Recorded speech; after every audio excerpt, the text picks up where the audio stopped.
So, page 14 of Isabel Wilkerson's Caste, The Origins of Our Discontents, spends a good amount of time trash-talking Donald Trump. So I'm going to get into that as well. She says Trump is so transparently unqualified for the job. And on that note, I agree. He is definitely, unqualified. He obviously thinks we should be a dictatorship.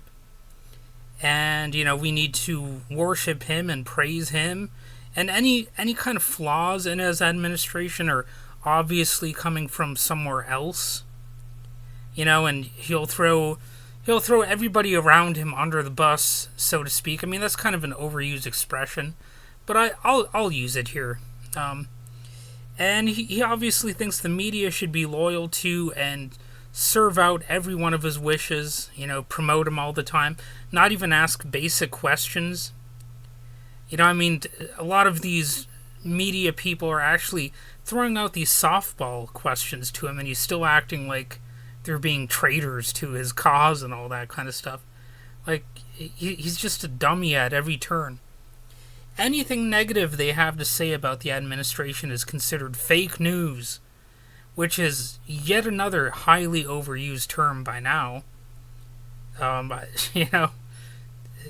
Apparently a big part of his marketing strategy is to just repeat the same shit over and over again until enough people are finally brainwashed that they will have to relent and just completely give him control, make him like king, demigod, whatever. There's some people out there who actually worship him like a god.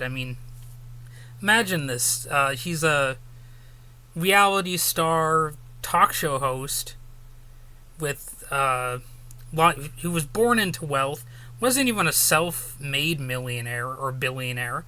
It was basically handed to him, and he squandered a lot of that money apparently.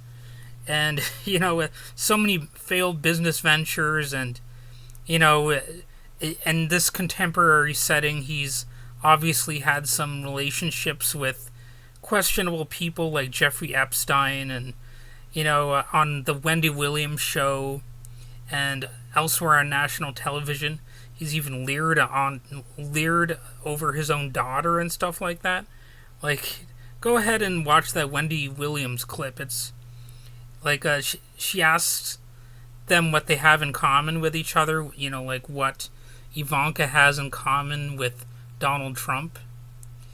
And she says, like some kind of business acumen and whatever.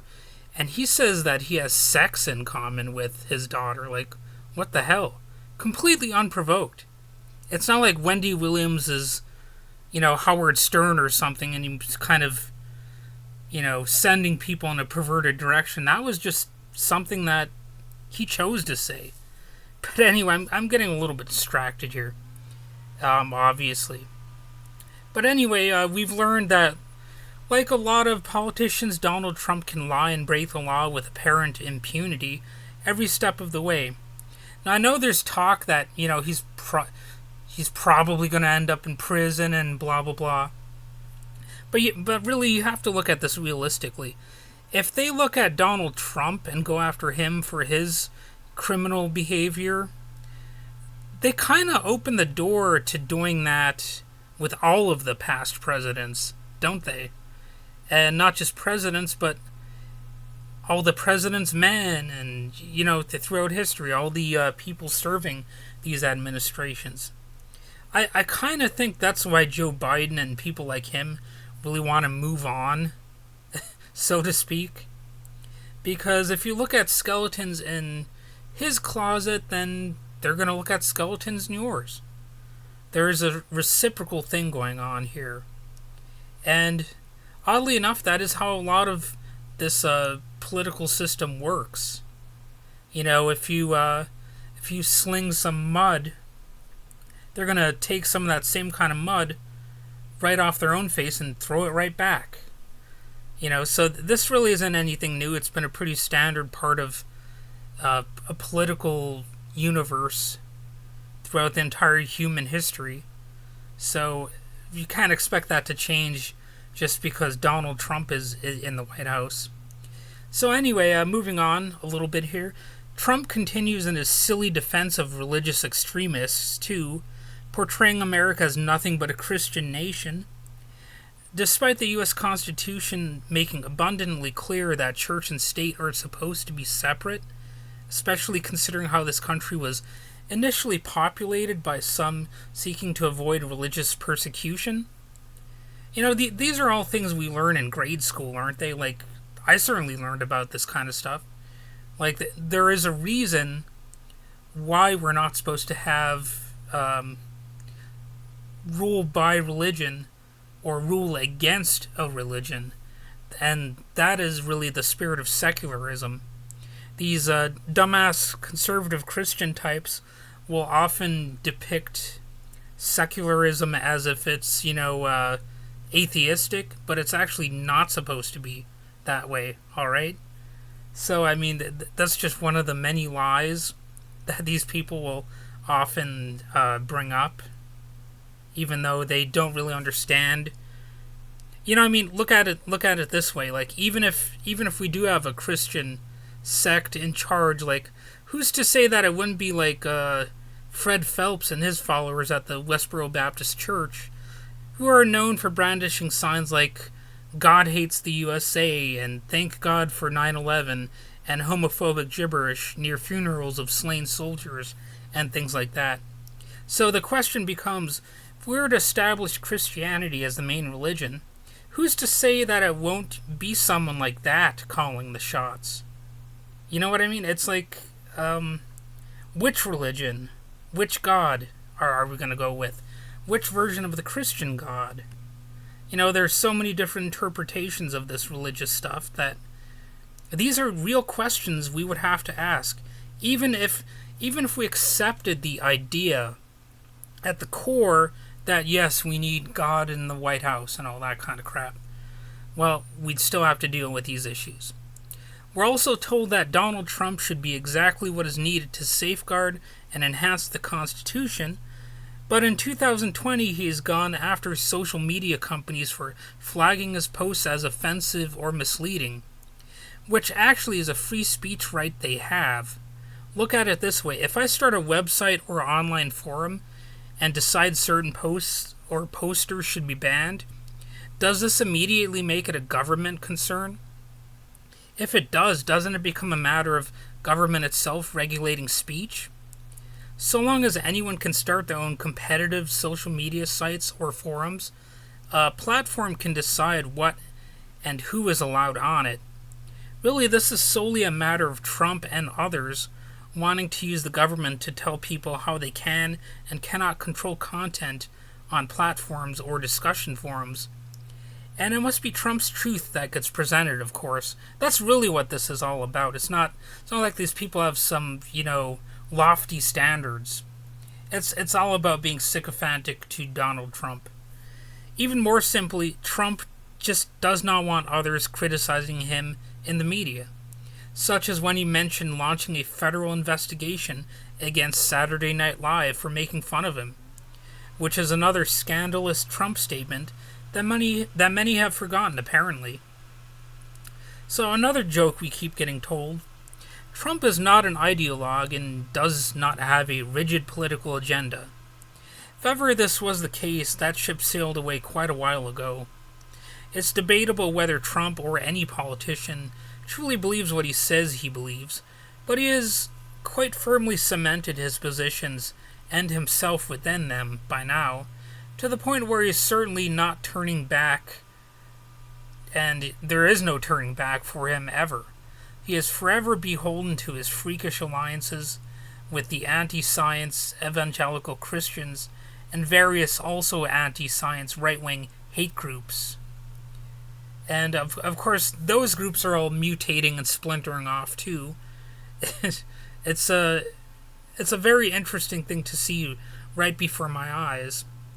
And, I wish I could say that all this stuff will go away, but I think it's going to be here for quite a while.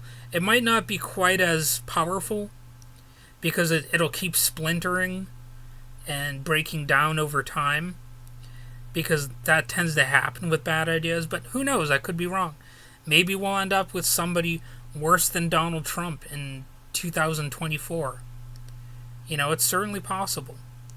But anyway, when it comes to all these kind of organizations, of course, they'll dress them up prettier, saying, Donald Trump wanted the best of the two previous Republican administrations and what they brought to the table. The usual talking points of strong national defense, balanced budgets, fair trade, stronger support for the Christian community, all of that gibberish. However, one wonders how much Jesus would have loved the military budget or equate concerns like America's cybersecurity workforce. Could you imagine Jesus really caring about cybersecurity and TikTok and all that kind of crap? I really don't think that would have been his primary concern. Although, of course, being an atheist, I think Jesus is a fictional character anyway, but I'm trying to put myself into this headspace, and I just can't imagine Jesus really being concerned about it. It's also plainly false to claim Trump abides by a non-ideological, open-minded attitude. He's also not as original in his thinking as he claims to be. Hell, his very slogan of "Make America Great Again" is ripped off from Ronald Reagan. So, that should be a sign right there, right? He's not really bringing anything that new to the table other than his egomania, his unique brand of egomania.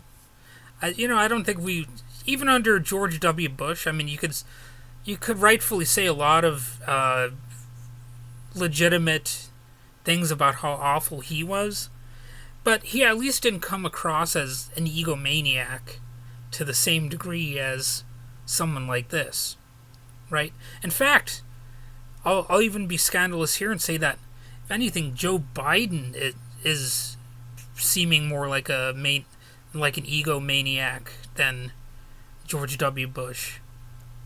So anyway, where was I? I would say there's very little new about Trump, other than that he's an exotic version of the neocon agenda. And actually, neocon itself is basically a meaningless term, almost like liberal or conservative. I see it like this. The neocons have reared their ugly heads during every election cycle within my lifetime. In one sneaky form or another. That's just a weird kind of a term that was invented to describe Bush. I don't really think it was anything particularly new, although it was a little bit bolder than certain elements that came before.